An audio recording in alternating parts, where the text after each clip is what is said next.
Hola, muy buenos días amigos de Noticias Colombia, gracias por acompañarnos en esta primera edición, primera hora en este especial que les hemos compartido durante este fin de año. Estamos realizando entrevistas con los personajes más destacados de este 2025 y en esta ocasión nos acompaña don Gustavo Román Jacobo, director general de Estrategia y Gestión Política del Tribunal Supremo de Elecciones, con quien vamos a hacer un balance del 2025, su visión de lo que ha sido este año y también de lo que viene para las elecciones de este 2026. Tenemos mucho por delante, así que le agradecemos mucho a don Gustavo que nos acompañe. Don Gustavo, muy buenos días, gracias por estar con Noticias Colombia. Muy buenos días, Oscar. Gracias a ustedes por la invitación. Siempre es un gusto venir a una marca de tanto prestigio como es Radio Colombia. Gracias, don Gustavo. Como decía al inicio, quisiera pedirle, antes de empezar con las preguntas específicas, su balance de lo que ha sido este 2025, tanto a nivel personal, a nivel político e incluso a nivel institucional, sabiendo que el Tribunal Supremo de Elecciones ha estado en medio de varias discusiones durante este 2025. Bueno, ha sido un año muy intenso.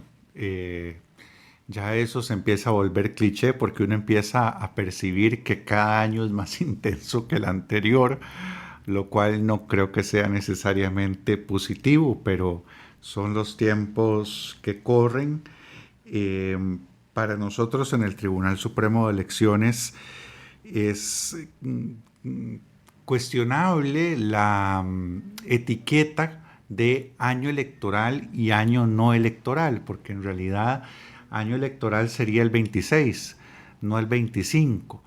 Pero lo cierto es que la mayor parte del proceso electoral transcurre en el supuesto año preelectoral y toda la planificación, toda la organización del proceso ocurre en ese año preelectoral, en esta ocasión y en todas las anteriores, por esa circunstancia que tenemos de que en Costa Rica se vota empezando el año. Esto no es así en otros países, ¿verdad?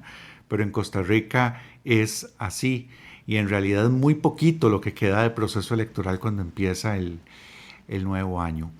Así que ha sido también institucionalmente muy intenso por esa circunstancia. Y a nivel personal, por razones que seguramente tendremos ocasión de conversar acá, también ha sido un año muy desafiante en lo profesional.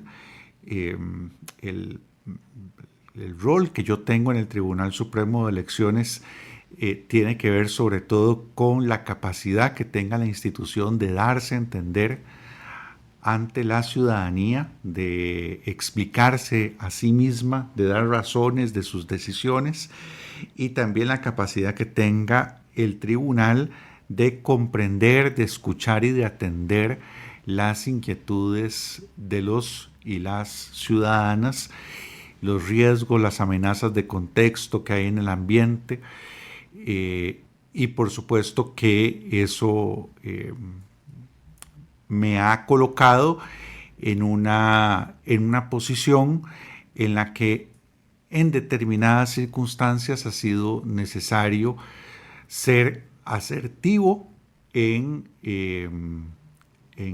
mis expresiones y eso pues a algunos actores políticos que prefieren el monólogo y la no contestación de ningún sector de la sociedad ni de la institucionalidad, pues les ha molestado y yo creo que han canalizado muy mal esa molestia.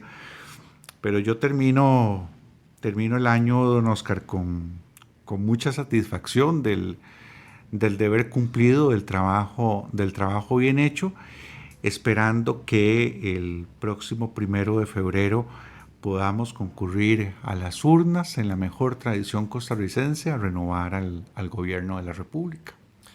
Don Gustavo, con esto que dice usted del 1 de febrero, que hay que, ojalá todos vayamos a votar y que de verdad se viva una fiesta democrática durante estas elecciones, uno, por lo menos como periodista, lo que siente en el ambiente es mucha tensión, mucha fricción, discusiones, tanto en redes sociales como en las calles, y uno ve un ambiente tal vez como está este día, bastante nublado, tanto para lo que va a pasar como tal en la votación de resultados y cómo va a responder la gente durante ese 1 de febrero.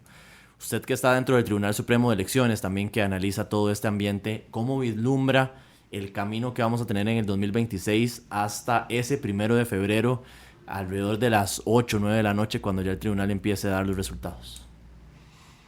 Pues seguramente será intenso. Primero porque, como ya decía, el mes realmente de concentración en el proceso electoral suelen ser los meses de enero. Además, en los últimos procesos electorales en Costa Rica ha sido justamente en esas 4 semanas donde se ha terminado por decantar la mayoría del electorado entre las opciones que están compitiendo. Y ciertamente, como usted bien dice, y creo que no sería honesto intentar tapar el sol con un dedo, el debate público en el país se ha vuelto ríspido en algunos sentidos, tenso, incluso con manifestaciones de violencia verbal, que no es cosa menor. Nosotros casualmente este 2026 cumpliremos un siglo de la tragedia del Virilla. El Virilla se descarriló en 1926, la tragedia más grande de nuestra historia a nivel de transportes. Un grupo de costarricenses que quiere trasladarse, que quiere llegar de un punto A un punto B, y que por una serie de circunstancias totalmente atribuibles a nuestro propio comportamiento como sociedad, sobreventa de pasajes, exceso de velocidad, negligencia de las personas responsables de llevar ese transporte, mala organización de una actividad masiva, el tren acaba descarrilando y cubriendo de luto a todo el país. Ahora no preciso la cifra, pero fueron cientos de personas las fallecidas, y tome en cuenta usted que estamos hablando de 1926, que la población costarricense era bastante menor. Yo creo que el desafío que tenemos en 2026 es precisamente evitar que eso ocurra, evitar que nuestra sociedad y nuestra democracia desbarranquen, cumplir el diagnóstico que hiciera el presidente de aquel entonces, don Ricardo Jiménez Oreamuno, que decía que los costarricenses éramos como mulas avesadas en el terreno y en el camino, que teníamos la capacidad casi intuitiva para oler dónde estaban los peligros y los barrancos y para siempre encontrar el camino a casa. El 1 de febrero los costarricenses tenemos una cita con nuestra casa. Yo no creo que haya nada que nos identifique mejor y de una manera más noble y más por la que más podamos sacar pecho en el mundo, que por ser una sociedad capaz de resolver en las urnas de manera pacífica y civilizada sus conflictos políticos. Y así tiene que ser el próximo 1 de febrero, o si la ciudadanía lo decide, el 5 de abril. Don Gustavo, de cara a estas elecciones y también viendo ese panorama, ¿existe algún tipo de preocupación respecto a cómo va a reaccionar la ciudadanía después de los resultados? Y se lo pongo en este contexto. Ya hay voces que dudan, a pesar de que todavía no hemos llegado a las elecciones, que dudan de que el Tribunal Supremo de Elecciones respete lo que se diga en las urnas, y me imagino que usted más que yo lo ha escuchado y lo ha visto en redes sociales. Hay voces, y lo voy a decir muy claramente, desde el oficialismo, que dicen que van a respetar los resultados siempre que sean los reales. Y aquí en Colombia nosotros le preguntábamos al presidente de la República, don Rodrigo Chávez, que si él iba a confiar. Él decía que sí, pero había que ver si era real, y cuando uno le preguntaba que cómo se sabía eso, él decía, de ahí se sabrá.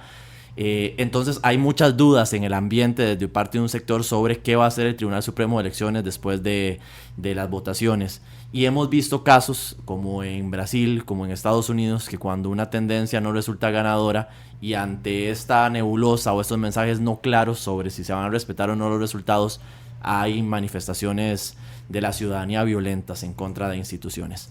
Con todo este panorama le repito nuevamente la pregunta, entonces, ¿hay algún grado de temor de que eso que ha sucedido en otras naciones se replique aquí en nuestro país, viendo el contexto en el cual estamos viviendo y cada vez que nos acercamos más a esa votación del 1 de febrero? Nosotros por responsabilidad, Oscar, tenemos que prepararnos para todos los escenarios, incluidos los menos felices.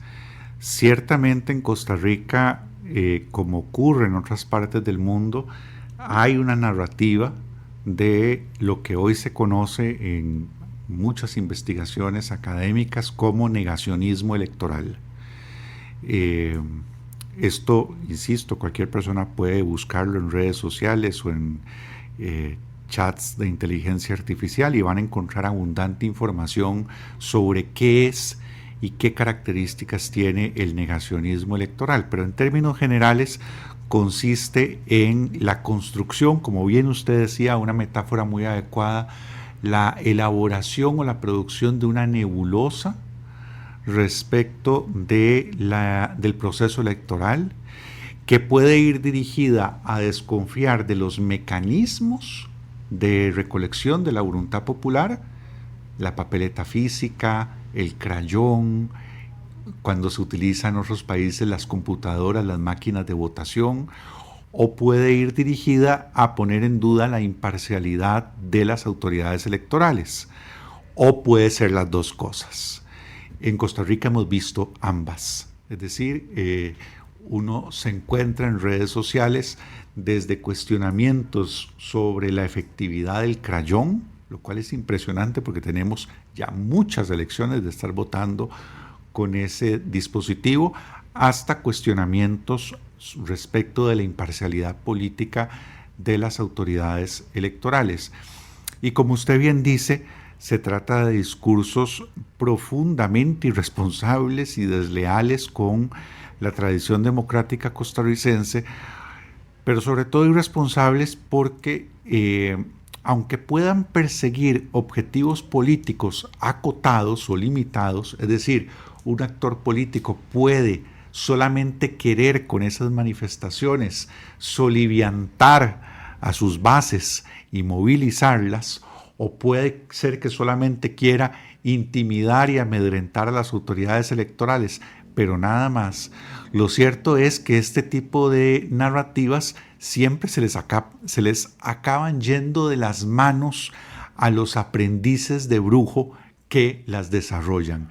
Es decir, una vez que se prende la chispa de la violencia política, ni siquiera las voces que alentaron o que incentivaron ese tipo de comportamiento son capaces de reconducir la situación. Y eso pone en riesgo la estabilidad política de un país. Los costarricenses deben saber que tendremos no solamente elecciones absolutamente ciudadanizadas, como son las elecciones en Costa Rica, ya 15 días antes del proceso electoral, todo el material electoral está en manos de los ciudadanos y una semana antes en manos de las juntas receptoras de votos, órganos compuestos de manera multipartidaria, órganos con mecanismos de registro de sus verificaciones físicas, es decir, reciben las tulas o los sacos azules con el material electoral y varias veces revisan que todo venga en orden y todos se llevan copia de la certificación de que todo está en orden. El día de la votación hay muchos ojos encima del proceso. Vamos a tener probablemente las elecciones con mayor observación internacional de nuestra historia, porque no vamos a tener solamente la observación internacional de la UNIORE, que siempre nos ha acompañado, el Instituto Interamericano de Derechos Humanos, CAPEL, guiando a la Unión de Organismos Electorales de las Américas. Vamos a tener a la misión de la OEA, de la Organización de Estados Americanos, pero en esta ocasión además una misión de observación internacional adicional de la Unión Europea. Pero como si eso fuera poco, además, la Defensoría de los Habitantes ha desarrollado un proyecto lindísimo para tener sus propios observadores nacionales, sobre todo juventudes, ahí presentes. Los partidos políticos tienen amplia libertad para poner miembros de mesa y para poner fiscales en todas las mesas del país. Van a estar los auxiliares del Tribunal Supremo de Elecciones, es decir, va a ser un proceso, como son los procesos electorales en Costa Rica, en los que de principio a fin no hay nada que ocurra fuera de la mirada y de la vista de los costarricenses. No puede pasar, por ejemplo, algo como lo que pasó en Venezuela, de que la oposición tenía actas de los resultados de la votación y el organismo electoral no quería mostrar las actas al centro Carter y todo esto que ocurrió. No, aquí todos los miembros de mesa y todos los fiscales de los distintos partidos políticos se llevan una copia del acta, de la certificación, de lo que vieron con sus propios ojos, que se contó y que se registró en cada mesa. Y nosotros además, toda la misma noche de la elección, las escaneamos y las subimos a nuestro sitio web. De modo que yo confío en que ese saber hacer, esa experiencia que tiene este país y esta organización en particular, que es el Tribunal Supremo de Elecciones, son ni más ni menos que 76 años de experiencia. No hay ningún otro país, no digo en América Latina, no hay ningún otro país en Iberoamérica que tenga la experiencia acumulada que tenemos nosotros en hacer elecciones. Yo confío en que eso sea un dique de contención que pueda contener, si me permite la redundancia, los efectos de ese irresponsable discurso de negacionismo electoral, que es muy grave. Estamos conversando en Noticias Colombia con don Gustavo Román Jacó, director general de Estrategia y Gestión Política del Tribunal Supremo de Elecciones, en este repaso del año 2025. Vamos a hacer una breve pausa comercial. Al volver hablaremos con don Gustavo sobre el presidente de la República, don Rodrigo Chávez, la investigación que se sigue en su contra por presuntos actos de beligerancia e incluso también la denuncia que planteó el oficialismo en contra del propio don Gustavo. Una pausa y ya venimos con más. Gracias por seguir en Noticias Colombia. Conversamos con don Gustavo Román Jacó, director general de Estrategia y Gestión Política del Tribunal Supremo de Elecciones, hablando de este repaso del año 2025, lo que le deja a nivel personal y también institucional. Don Gustavo, la figura de don Rodrigo Chávez ha estado muy presente durante todo este año y también ha hecho muchas alusiones hacia su persona en diferentes espacios. ¿Cómo ha valorado usted la figura de don Rodrigo Chávez y cómo ha recibido también las críticas que abiertamente él ha lanzado en su contra de esta forma tan directa? Pues con pena, la verdad, Oscar. Uno espera otra cosa de la investidura presidencial. No es la primera vez, por supuesto, que nosotros tenemos relación como organismo electoral o como funcionarios electorales con gobiernos. Solo desde que yo trabajo en el Tribunal Supremo de Elecciones ha habido gobiernos de la Unidad Social Cristiana, de Liberación Nacional, de Acción Ciudadana. Ahora esta actual administración, y lo usual es que impere el respeto y además que las relaciones sean entre pares, es decir, la relación suele ser con la presidencia del Tribunal Supremo de Elecciones. Esta cosa de un presidente de la República insultando y poniéndole apodos a un funcionario de un organismo electoral, a mí francamente me da vergüenza, me apena sobre todo con las personas de otros países, amigos que que puedan ver ese nivel. Lo que hemos hecho desde el tribunal es procurar no distraernos de nuestro deber y de nuestras funciones. El deber y las funciones del tribunal son garantizar el libre ejercicio del sufragio de las y los costarricenses. Y el libre ejercicio del sufragio de las y los costarricenses pasa también por el respeto de la legislación electoral.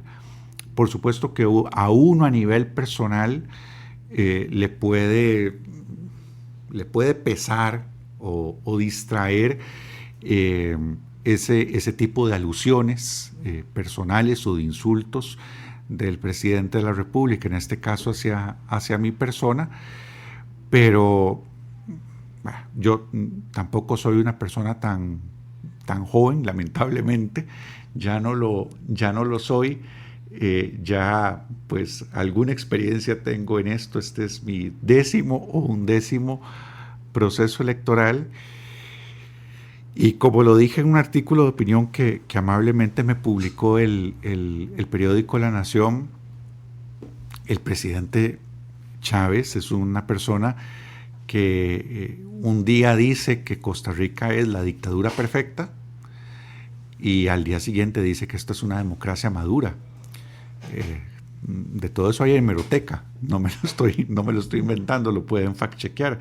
Entonces, es difícil tomarse en serio a una persona que dice esa cosa un día y al día siguiente la otra. La línea durante su gobierno ha sido la misma.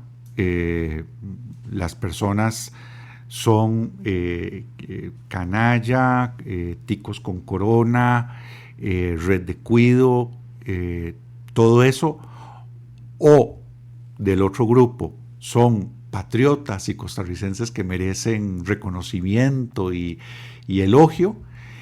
Y lo que marca la diferencia entre unos y otros, lo que marca estar en un grupo o en otro grupo, no es el comportamiento en sí de las personas, ni es su trayectoria, ni es su desempeño. Es básicamente que se le postren, que se le allanen, que se le inclinen. Habrá personas con las que eso funciona, lamentablemente. Yo creo que con nadie que se sienta orgulloso de ser ciudadano de una democracia eso puede funcionar, y conmigo claramente no ha funcionado. Don Gustavo, ¿y por qué siente usted que ha canalizado ese tipo de críticas de parte del presidente de la República? Ya en otro momento lo hizo, por ejemplo, con doña Eugenia Zamora, que a ella le ha dirigido cuestionamientos de que toda su vida únicamente ha trabajado o en Liberación Nacional o para los Arias o en el Tribunal Supremo de Elecciones. Y uno, digamos, en la dinámica que tiene el presidente, entendería que él, en esta visión que tiene de buenos y malos, antigua política, nueva política que llama él, podría enmarcar en ese espacio de doña Eugenia y las críticas que lanza. Pero usted, ¿por qué? ¿Por qué siente usted que también ha sido uno de esos ejes canalizadores de las críticas del presidente hacia el Tribunal Supremo de Elecciones? Primero decir algo, Oscar, esa afirmación mentirosa, como muchas otras que ha hecho el presidente y la señora Cisneros, de que la magistrada presidenta solo ha trabajado para los Arias, como él dice, y en el Tribunal Supremo de Elecciones, es fácticamente falsa. Y ya se lo verificó doble check el Servicio de Verificación de Noticias de la Universidad de Costa Rica. Doña Eugenia, aparte de otros trabajos en Costa Rica, en el Poder Judicial, por ejemplo, tuvo una destacadísima carrera internacional en organismos internacionales, primero con ACNUR de las Naciones Unidas, que no sé si será también parte de la red de cuidado en la imaginación del presidente, atendiendo refugiados en México, y también en el Instituto Interamericano del Niño de la Organización de Estados Americanos en Uruguay durante muchos años, y cumpliendo una labor formidable. Hablamos de una persona becada o distinguida con la beca Fulbright del Departamento de Estado de los Estados Unidos. No es una beca concedida por el Tribunal Supremo de Elecciones como fue la mía, o concedida por la Universidad de Costa Rica como era la de la señora Cisneros, que se la tenía muy callada. Es una beca del Departamento de Estado de los Estados Unidos por la que compiten cientos de personas, y doña Eugenia Zamora la obtuvo para graduarse en leyes en la Universidad de Harvard. Un lujo de magistrada, que hay que ser muy cobarde para tratar de bajarle el piso de esa manera, sobre todo después de que en su momento la cubrió de elogios a ella y al tribunal cuando concluyó el proceso electoral en el que él resultó electo. Y ya para responder su pregunta de por qué a mí, creo que tiene que ver con mi cargo.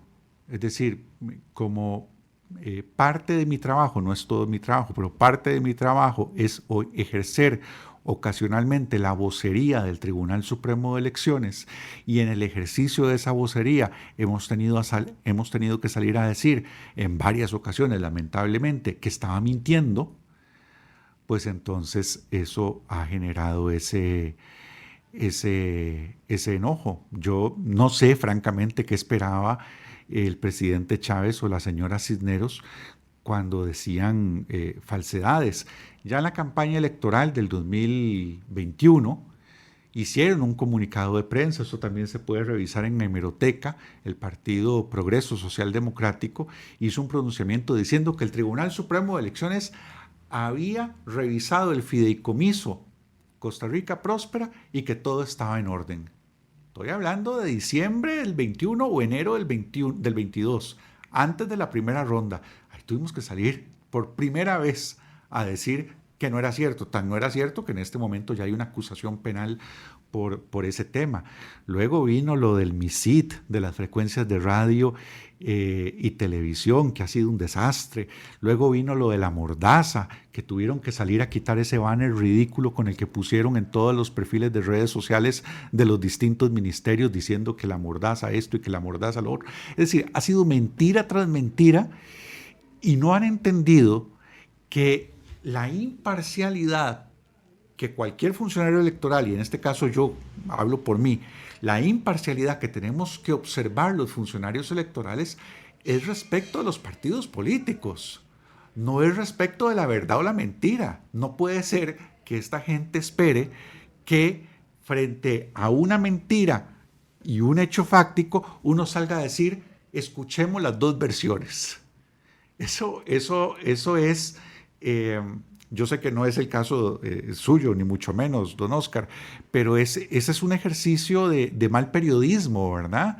Lo de poner a una persona a decir que llueve y a otra persona a decir que no llueve. No, la responsabilidad del periodista es sacar la mano por la ventana y decir, está lloviendo. No, su compromiso es con los hechos, no con presentar las dos versiones. Bueno, si esperaban que el Tribunal Supremo de Elecciones se mantuviera equidistante frente a las mentiras flagrantes que estaban diciendo, no, nosotros no debemos ser imparciales frente a la mentira. Si hay un riesgo para las democracias en este momento en todo el mundo, es la desinformación.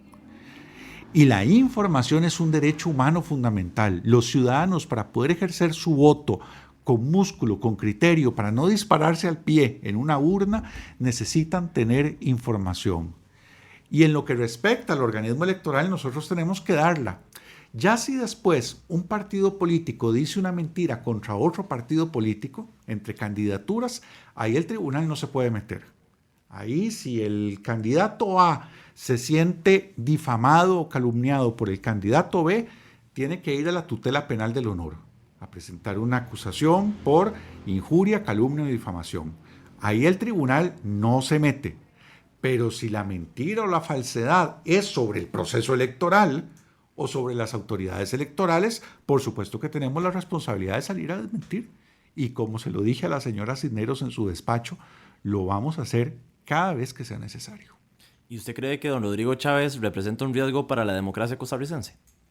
No puedo hacer esa calificación, don Oscar. Yo creo que la desinformación es un riesgo para las democracias, el discurso de odio es un riesgo para las democracias, el negacionismo electoral es un riesgo para las democracias y todos los actores políticos, no solamente los actores partidarios, deberíamos estar comprometidos en ese piso mínimo.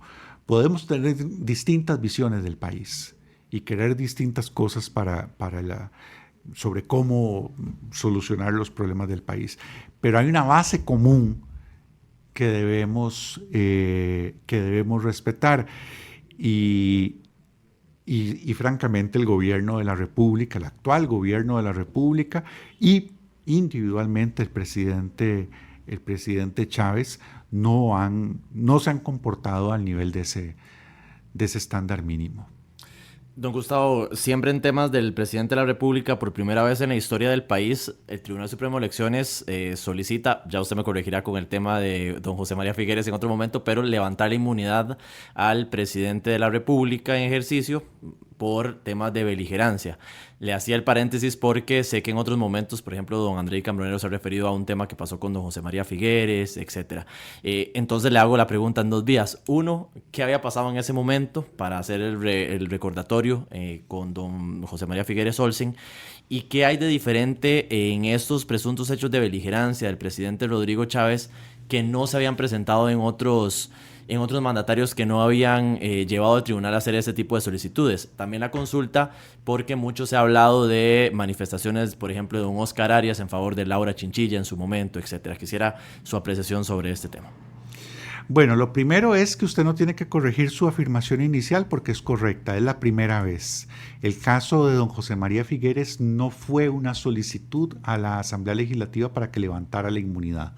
El caso del expresidente Figueres fue un informe o una investigación que hizo el tribunal y la puso en manos de la Asamblea Legislativa, que en una comisión, obviamente bipartidaria como era en ese tiempo, 2-1 quedó y se impuso la tesis oficialista de dejar morir eso ahí. Es después de eso, en ocasión de una denuncia contra varios diputados, en 1996, que el tribunal hace la interpretación de que tiene la potestad de solicitar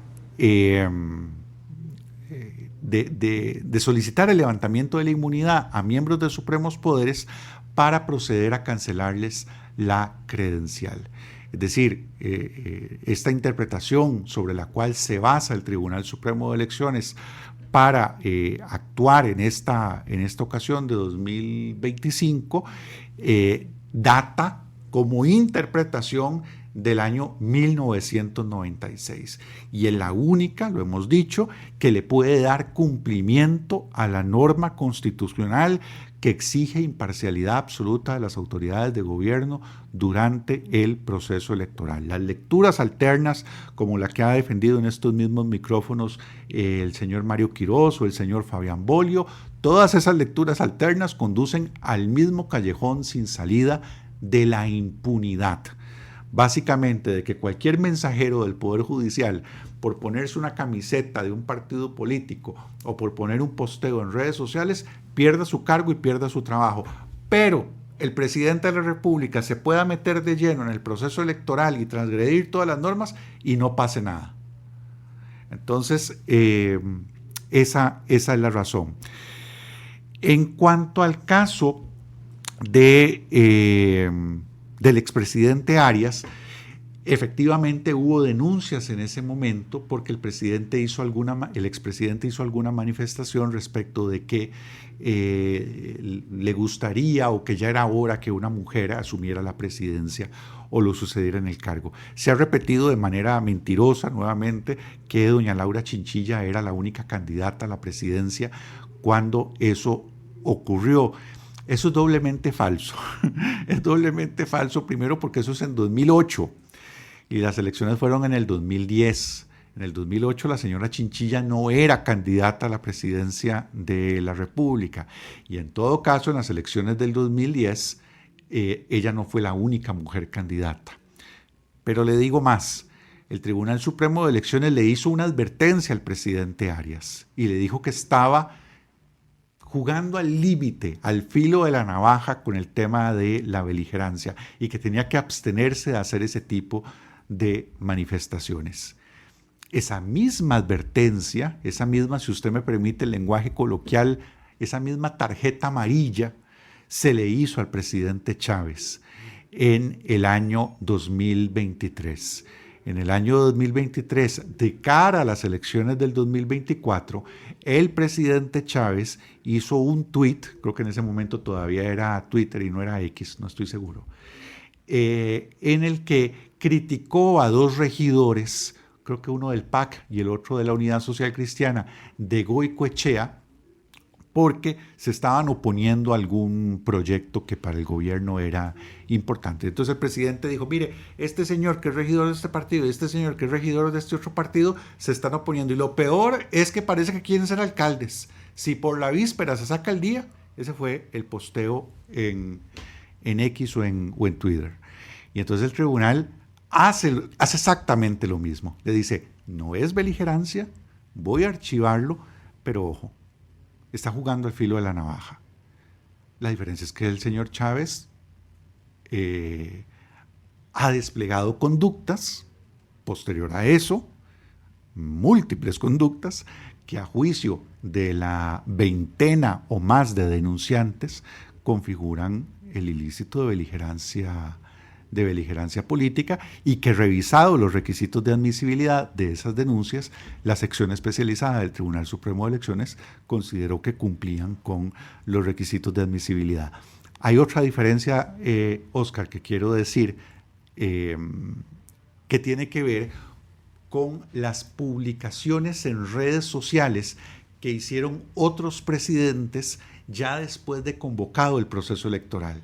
Nuevamente, de manera efectista y desinformadora, el presidente de la República muestra en conferencias de prensa declaraciones de Oscar Arias, Laura Chinchilla, Luis Guillermo Solís y Carlos Alvarado, haciendo publicaciones en sus redes sociales, hablando de obra pública realizada o exaltando a la imagen del gobierno, ya después de convocado el proceso electoral, que es cuando el tribunal está diciendo que no puede hacerlo él. Y entonces está diciendo, mire, a ellos sí los dejaron y a mí no me están dejando. ¿Por qué digo que es efectista esa exhibición?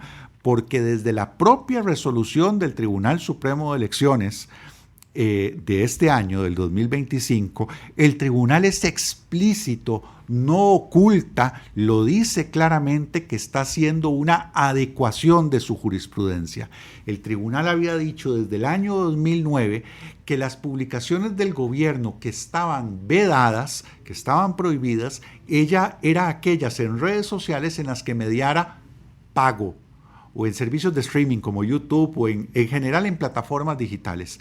Solamente eran prohibidas aquellas en las que se le pagara a la plataforma para darle un mayor impulso a la publicación, pero cuando no mediara pago, no. Y por eso todos esos expresidentes pudieron hacer eso. A finales del año 2024, la Corte Interamericana de Derechos Humanos adopta una sentencia, la sentencia Capriles contra Venezuela, que la comunica a los estados hasta principios del 2025, donde dice, mire, en este momento de la historia, con este ecosistema mediático que tenemos, las redes sociales de las instituciones y de los gobiernos son una herramienta muy poderosa para incidir en el proceso electoral y desbalancear la equidad en la contienda. Y por eso los estados deben, dice la Corte Interamericana de Derechos Humanos, regular y controlar el uso de esas plataformas, haya pago o no haya pago. Eso lo dice la Corte. El Tribunal Supremo de Costa Rica es firmante del Pacto de San José.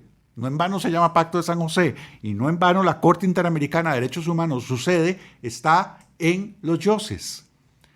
Hay un principio de convencionalidad según el cual los operadores del derecho interno de cada país, a la hora de aplicarlo, deben ir ajustando la aplicación y la interpretación de las normas de derecho interno a los estándares fijados por la Corte Interamericana de Derechos Humanos. Eso fue lo que hizo el tribunal.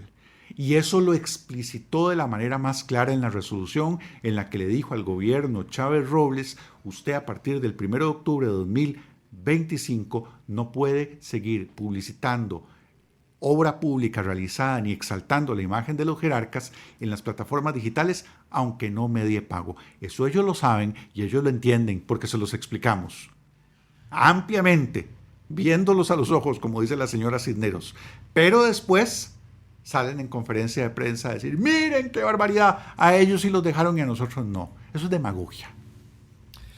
Don Gustavo, nos quedan 5 minutos de este espacio y todavía tengo 2 consultas que no quisiera que se queden fuera del tintero, dirían popularmente. Primero es, y ya para finalizar el tema del presidente de la República, don Rodrigo Chávez, al momento de esta entrevista todavía no se ha votado si se levanta la inmunidad o no por estos casos. Quisiera plantearle los 2 escenarios para que usted nos explique qué seguiría. En el caso de que no se levante la inmunidad del presidente, ¿el proceso se mantendría? ¿Habría algún tipo de investigación o de resolución una vez que él salga del poder en mayo del 2026? Y en el caso de que sí se levante la inmunidad, ¿hay posibilidad de que sea destituido el presidente y de que el 8 de mayo del 2026 se entregue el poder otra persona? Vamos a ver, si no se levanta la inmunidad, decisión, por cierto, absolutamente respetable si fuera la que adoptara la Asamblea Legislativa, porque es una decisión política, a diferencia de la decisión de la sección especializada, que es una decisión de jueces electorales que tienen que hacer lo que el derecho les dice que tienen que hacer lo que el 270 del Código Electoral les dice que tienen que hacer, que es solicitar el levantamiento de la inmunidad a la Asamblea. Los diputados en la Asamblea Legislativa pueden tomar en consideración elementos de contexto, de coyuntura, de conveniencia, de oportunidad y decir: no, no es el momento. Entonces es una decisión que el tribunal respetaría absolutamente si se diera la de no levantar la inmunidad del presidente. ¿Qué pasaría? Que el proceso se suspendería y se podría retomar hasta que la persona denunciada deje de tener ese aforamiento, eventualmente la tarde del 8 de mayo del 2026. Ahora, si sí se le levantara, o si sí se le levantó, porque aquí estamos hablando en retrospectiva, si sí se le levantó la inmunidad al presidente de la República, lo he dicho en múltiples ocasiones y le agradezco que me dé el espacio para volverlo a decir: no existe ninguna posibilidad material entre cielo y tierra para que se destituya al presidente Chávez y se le impida terminar su gobierno. ¿Por qué? Por la cantidad de tiempo que falta para que ese gobierno termine y por la duración que conlleva un procedimiento sancionatorio, que es el regulado en la Ley General de la Administración Pública, que tiene amplios derechos de defensa, tiene posibilidades de impugnación, es un proceso que no dura menos de 1 año yendo como una bala. Entonces, no existe ninguna posibilidad de que el señor Chávez Robles sea destituido, incluso si se le levantara la inmunidad. Y por eso, nuevamente, es tan falso, tan demagógico, tan efectista ese lloriqueo de que es un golpe de Estado, que se le quiere impedir al presidente terminar su gobierno. No, eso no es cierto, eso es falso. Don Gustavo, y si no hay esta opción, ¿por qué solicitar el levantamiento de inmunidad en este momento y no esperar a que el presidente salga de su cargo para seguir con el proceso? Por lo que le decía, Óscar, porque es una decisión que, a diferencia de la de los diputados, es una decisión de jueces. Es una decisión que está sujeta a momentos procesales. Es decir, ellos envían a investigación preliminar las denuncias, la inspección electoral envía el resultado de su estudio, se cumplen los requisitos de admisibilidad y usted lee el 270. El 270 del Código Electoral dice: mire, si se recibe una denuncia y no corresponde rechazarla de plano y es una persona forada, tiene que solicitar a la Asamblea Legislativa el levantamiento de la inmunidad. Ellos actúan como jueces y actúan siguiendo las normas y los momentos procesales.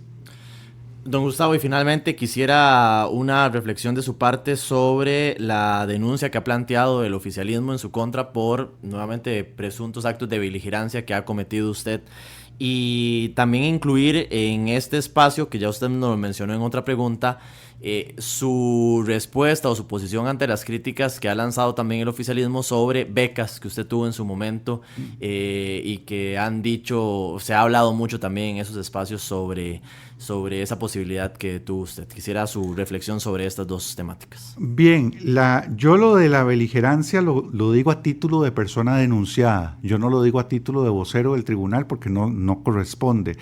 Lo que digo como persona denunciada es que lo que evidencia esa denuncia es que no comprenden la legislación. La beligerancia es un ilícito que se puede cometer en contra o a favor de partidos políticos, en contra o a favor de candidaturas. No se puede cometer, nadie puede beligerar en contra de un gobierno, porque el gobierno por naturaleza, y eso es lo que no han entendido, el gobierno por naturaleza no es partidario y no está en la competencia electoral, de modo que aquello no tiene ni pies ni cabeza. Precisamente como ese fuego artificial o ese fuego pirotécnico duró tan poquito, surge entonces el tema de la beca. Y la señora Cisneros hace un video horroroso, una cosa demagógica, en la que dice que mientras la mayoría de costarricenses tienen que pagar los estudios que hacen con el sudor de su frente y pedir préstamos y después estar viendo a ver cómo pagan el préstamo por los estudios que hacen, que a este servidor se le dio una beca para hacer una maestría y un doctorado. Es terrible, primero, porque una cosa no tiene nada que ver con la otra. Es decir, cualquier persona puede entender que la beligerancia y las becas no tienen ninguna relación. Una persona puede haber recibido 10 becas y nunca beligerar. Y una persona puede no haber recibido ninguna beca y en cambio incurrir en el ilícito de beligerancia política. No tiene que ver nada una cosa con la otra. Pero al hacerlo, yo creo que dejan ver cuál es la estrategia de ataque y derribo contra una persona, en este caso contra mí.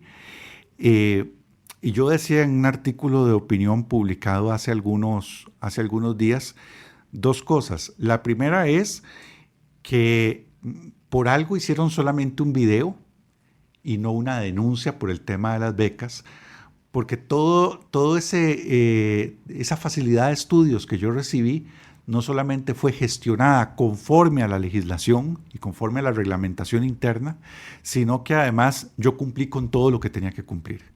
Es decir, terminé mis estudios, obtuve mi titulación, trabajé en el tribunal el tiempo que me comprometía a trabajar, ya digamos que saldé esa obligación y aún así me quedé en el tribunal cumpliendo con mi país. Pero además cuento algo que estaba muy, muy oculto, y es que la señora Cisneros fue beneficiaria de una beca financiada con recursos públicos por la Universidad de Costa Rica. Del año 1980 al año 1982, una beca que ya me desearía yo, porque la beca mía consistía exclusivamente en el pago de mi salario, el 50% de la matrícula de la maestría y del doctorado y 400 euros, que son como 300,000 colones, para tasas e impuestos universitarios para defensa de título. Esa era mi beca. La beca que recibe la señora Cisneros en 1980, en la peor crisis económica de este país durante el gobierno de don Rodrigo Carazo, es la manutención de ella y de sus hijos, tiquetes aéreos para ella y para sus hijos, seguro médico para ella y para sus hijos, compra de libros que tuviera que comprar para sus estudios, y todas las tasas y todos los impuestos universitarios que hubiera que pagar. Entonces, la reflexión que yo hacía era, yo creo que una persona puede honestamente considerar que una institución no debe financiar la formación de un funcionario. Es decir, a mí me parece respetable que una persona diga: una institución no tiene por qué pagar la capacitación de un funcionario. Es una opinión con la que yo no concuerdo, porque yo creo que las instituciones, al igual que las empresas privadas, deben poder invertir en su recurso humano. Pero es una opinión respetable. Una persona puede estar en contra de eso, pero que la persona que dice eso, que está en contra de que se inviertan recursos públicos en la capacitación de un funcionario, esa persona haya sido beneficiaria de una beca todavía mejor. Yo lo dije en el artículo de una manera suave y voy a mantener esos términos para no utilizar otras expresiones en su digno programa, don Oscar. Eso refleja la doblez de carácter de la señora Cisneros. No, yo creo que está muy bien que la Universidad de Costa Rica haya invertido ese dinero en la formación de ella. Claro que lo invirtió para que fuera académica, no para que renunciara después y se fuera a hacer dinero a la empresa privada, pero bueno, ese fue el camino de ella. Pero me parece bien que la Universidad de Costa Rica haya invertido ese recurso en una persona que consideró que era talentosa, y yo creo que el dinero que invirtió el Estado costarricense, acompañado del enorme esfuerzo familiar que tuvimos que hacer mi esposa y yo para hacer mis estudios en el extranjero, redundan en bien del servicio público que prestamos desde el Tribunal Supremo de Elecciones. Don Gustavo, le agradezco mucho estos minutos, haber acompañado a Noticias Colombia como uno de los personajes de este 2025 y habernos hecho este balance. Muchísimas gracias. Gracias a ustedes. Gracias a don Gustavo Román Jacó, director general de Estrategia y Gestión Política del Tribunal Supremo de Elecciones, parte de los personajes de este 2025 que repasamos en Noticias Colombia. Vamos a hacer una breve pausa comercial y a la vuelta ya tenemos el desarrollo regular de nuestro noticiero.